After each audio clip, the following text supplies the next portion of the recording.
it's time to talk about big new systems and quality of life changes. So, let's go.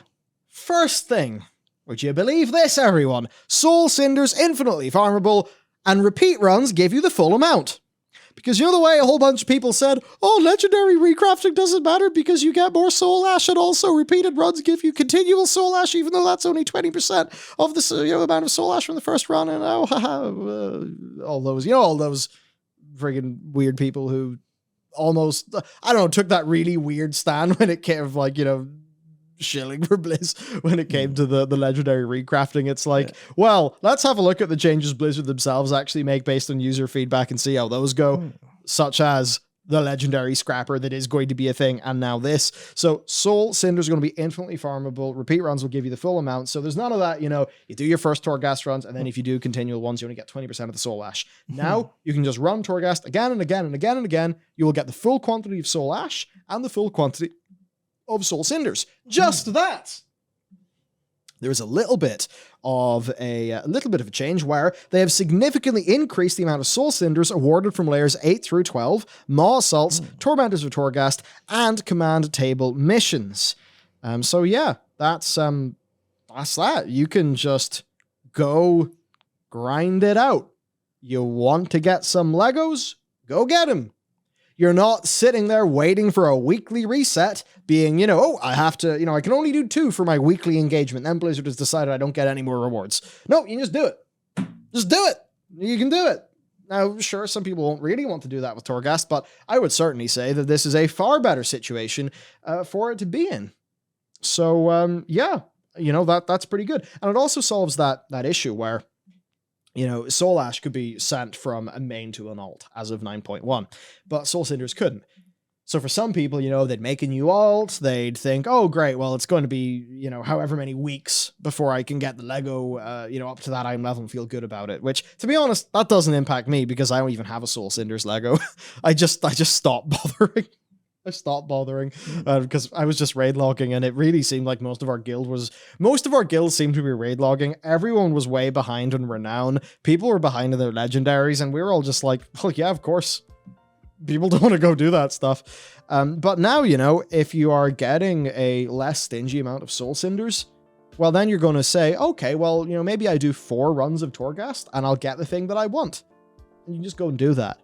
And I think that does feel a lot better. I mean, this, in a way, you could say it still is Torghast because, you do it for the player power. But there was another aspect of Torghast where it was like, do your 2 per week, or you're a naughty boy and you don't get as many rewards. That bit's gone now. You just do Torghast whenever you want to get those rewards. So I think this is a really good change. Moving on for systems changes then. Instant Renown level 40 and Anima BOA tokens for alts. Once more, things that people have wanted. Players who reach 80 Renown can purchase a Broker Mark of Distinction for 500 gold in Ouroboros. It can be used on an alternate character to instantly grant the character up to 40 Renown, and of course it can't be used above 40 Renown. So basically, as far as Renown is concerned, bam! That is patch 9.0 solved. Now, I would say to Blizz, let's make this for players who reach 60 Renown. Maybe just open it up a little bit, I think. And I do actually say that because I think the whole Renown system has just been, it's a colossal design failure in my head. I don't think it's particularly helpful for pacing. If you're going to argue that it's there to pace out the missions, we know from the past that you don't need a Renown bar to pace out the missions. And it's not like the Renown bar is, in many cases, even giving you a cool new reward. It is just like, hey, here's some shit that we've gated, now you get it. You don't really feel like you've earned it because, you've got it by just accidentally getting some anima and doing some boring stuff.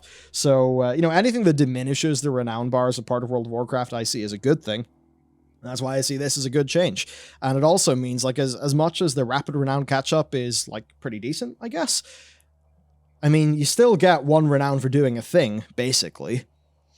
And 40 Renown levels, that's a lot of things.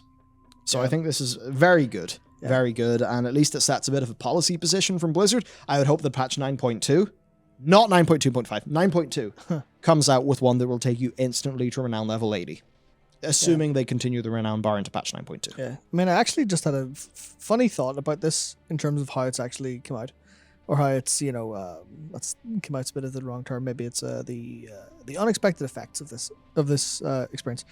So, remember when they received thunderous applause, saying there was no artifact power, no, Azerite power. Remember that? Well, the whole point there was that you got progression that felt arbitrary, that didn't really give you anything interesting. It was just a bar you had to fill, and you got that from doing things all the time. So when you come back from break, or we're playing an alt, you had an arbitrary bar to grind up that restricted you from playing the game because player bar was locked behind it. What's Renown?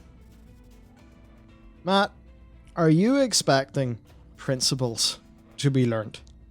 Because the one thing that dev team has shown is that they can notice things, but the principles is the bit they struggle with, as evidenced by the repetition of the same mistakes again and again and again. Now, those mistakes might be wearing slightly different clothing, but they are the same mistakes.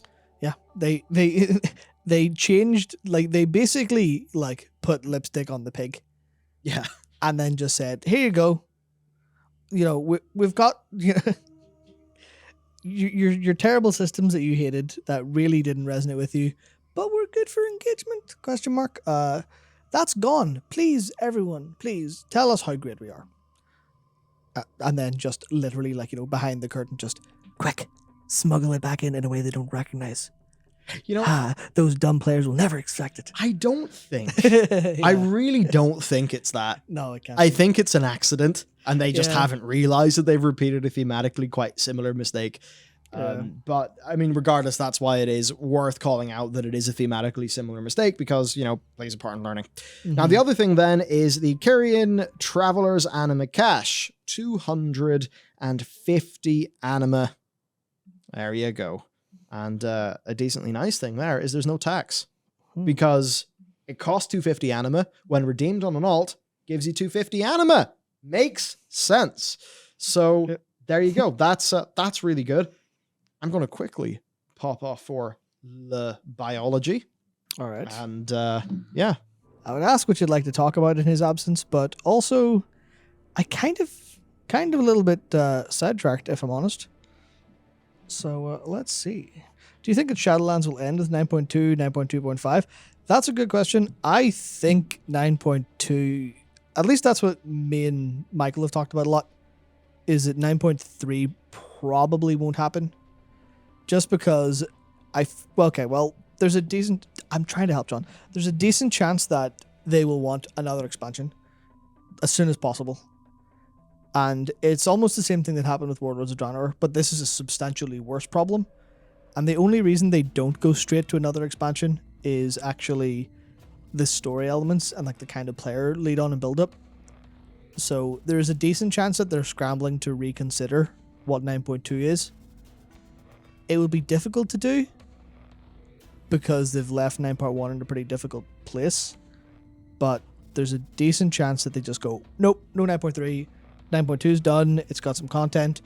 Maybe a 9.2.5 with additional content. Maybe something like, maybe this is a little bit talking of idealism as opposed to realism, but like they've done with the Mage Start, like they've done with the Legion Time Walking and Plus, maybe they'll figure out a way to bring more content that way to keep people going, and then try to get into a new expansion as soon as possible. That's what I think so anyway. And I mean, they don't really have to worry too much about setting up another expansion if they do the kind of twist that they should do and pull us back to more Azeroth-based content. Nice one, Michael. Perfectly done. Yeah, so I feel like they don't really have to do too much setup to pull us back to Azeroth for a 10.0 that comes after a 9.2. Yeah. They just need to figure out a way to very neatly and very obviously, I think, because if they don't try to make it obvious that they've cut 9.3 out, we'll be annoyed. So they need to put a big bow on the jailer and throw him back into the maw in 9.2 and call it a day. And then, close the veil behind the Shadowlands and go, right, we're sorted. So that's what I think anyway. Should we just turn on slow mode? It's on slow mode. How can they spam so much? Because slow mode is ignored by that, which is a problem, but I'll fix. Ah, okay, yeah, that's unfortunate. Yep. I don't really want to turn the chat off on people. But I suppose, look, to wash down all of the yeast and penises, we do have some delicious, nice, fresh 7-Up freeze. Man, you give people And, such incredible sound bites. It's unbelievable. Yeah, oh, I can't wait. I can't wait to like have somebody like, you know, pull them all out of context and like clip them together in the worst way. And you know, for that to then spread and for, oh man, it would be so fucking hilarious if that happened. Yep.